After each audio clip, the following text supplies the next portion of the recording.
अमेरिकेच्या वॉशिंग्टनमधील हिल्टन हॉटेलमध्ये गोळीबार झाल्याची घटना समोर आलेली आहे। या हॉटेलमध्ये अमेरिकेचे राष्ट्राध्यक्ष डोनाल्ड ट्रम्प उपस्थित असतानाच ही घटना घडल्याची बातमी समोर येते।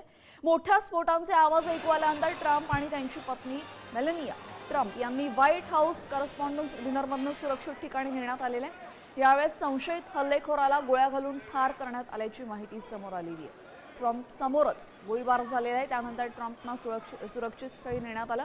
त्यानंतर हल्लेखोराला पकडण्यात आला आणि त्याचा खात्मा करण्यात आला। आपण तिथले सीसीटीव्ही फुटेज बघतोय। आतमध्ये नेमकं काय घडलं हे तुम्हाला यामध्ये दिसतंय।